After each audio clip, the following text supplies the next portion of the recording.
Remember that 90s talk show, Jenny Jones? Well, sometime around 3rd grade, I developed this fantasy where I would be on one of her Look at Me Now shows. I just knew one day I'd grow up and all the boys that were once too cool would be drooling. See, I was a total nerd then, with big glasses and long, straggly hair to my hips.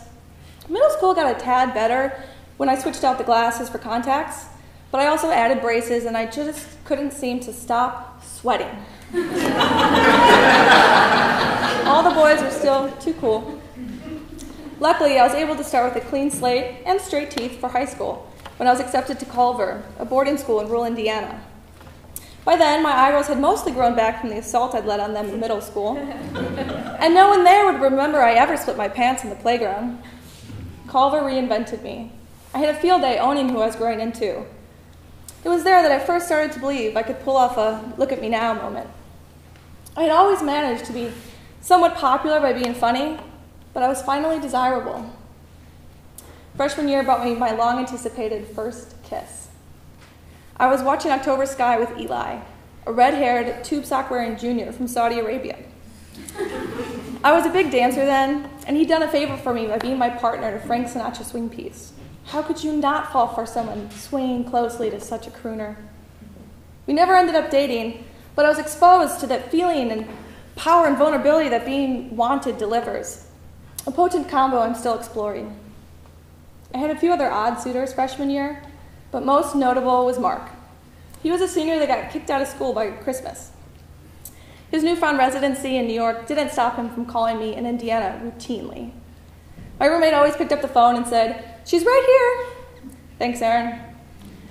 I admit that I did like being wanted, even if I wasn't truly interested back. I felt special that a senior was interested in me. Still, I wasn't attracted to him in the slightest. I knew it was time to stop taking the calls when he told me he wished we could turn into dolphins and make love. As dolphins. Dolphin sex? Where do you go from there?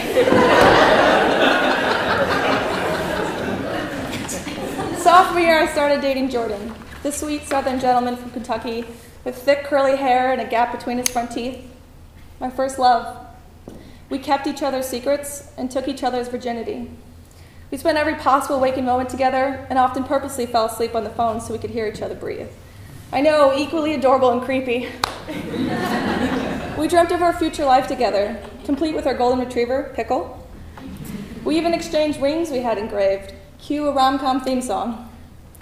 But during my junior year, I rebelled against the idea I had actually fallen in love. After all, I was only 17, and Jordan was my first boyfriend. What did I know? I found out quickly that kissing someone else was a huge mistake. I thought for sure that my honesty would outweigh my indiscretion, but Jordan was more black and white than that. He gave our relationship an expiration date, and we ended as the school year came to a close. So, after kissing all the boys I damn well pleased my senior year, I packed up and moved to Dallas for SMU. There, college changed the game on me. I thought I was ready to be one of those cheesy characters from Sex and the City, to be free and empowered, and talk about orgasms over brunch with my friends. But I learned my lesson pretty quickly when my guy down the hall, who I'd gotten entwined with rather quickly in my first week, slept with my neighbor on my birthday. Happy 19th. I was faced with a whole new set of rules, or I guess lack of rules, that I wasn't sure I was ready for, but what else could I do but play along? And the field was drastically different too. I wasn't going to win boys over here with high kicks and humor. I had steep competition at SMU. How could I compete with boob jobs? So I got better at playing the game. I bought more high heels and short dresses, learned to take a Jaeger bomb and to hold my own a flip cup.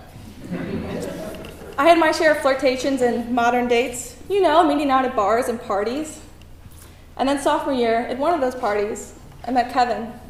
And by the start of junior year, he was mine. Kevin was a year older, but just as goofy as I was. I loved the way he smelled. I know that sounds weird. It is weird, but being close enough to take a breath of him was the closest I have ever felt. I'd found the one. Marriage and a future together were real things, just ahead of us. But Kevin developed a depression that slowly broke him. which eventually broke us. Couples counseling was a short-term fix. Yeah, 22 in couples counseling. Red flag, I know.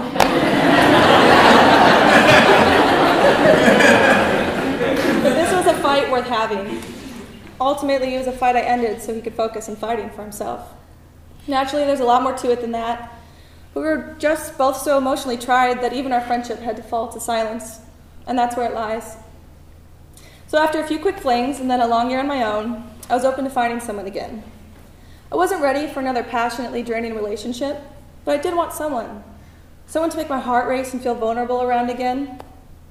Okay, maybe I was starting a quarter-life crisis. Maybe I also wanted to get laid. Either way, it was time to spice it up a little. So I threw myself into the dating scene.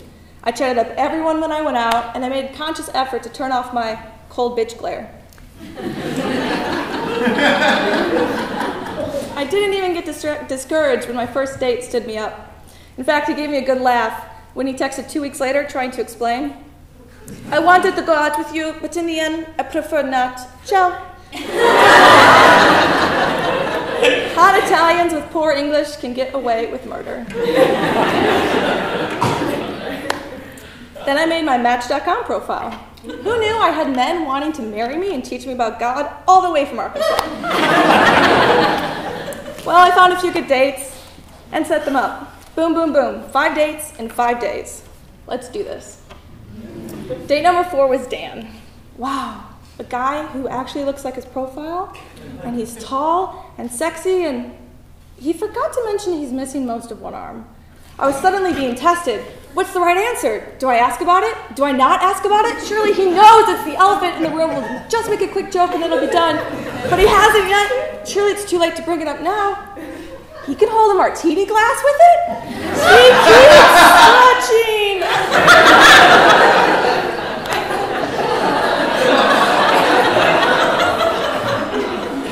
I never thought a man with one arm would sweep me off my feet. No, literally. After walking me to my car, he picked me up bride style, started rocking me back and forth. That's simply too much for any first date. I canceled my Match account and took another break from dating until I left my number for a waiter. I couldn't believe he had a real date planned in 2 days. I met him for dinner and a movie. Turns out I met him there because he had a DUI and couldn't drive. So he took the bus and the train. But you know, good for him, he was making it work. God, he was sexy. I figured I needed a little sexy and something simple. He was definitely sexy and simple.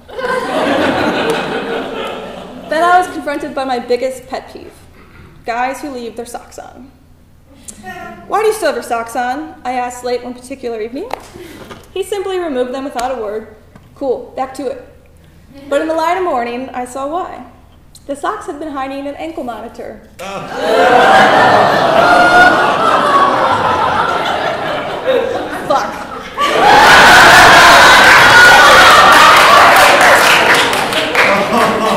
I shouldn't have been surprised that he didn't make the best decisions when I saw the Smurf tattoo on his bicep.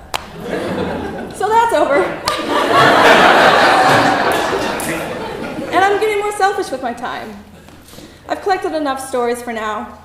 No more online matchmaking or going out of my way for dates. I shouldn't have to go out of my way to find dates. After all, look at me now.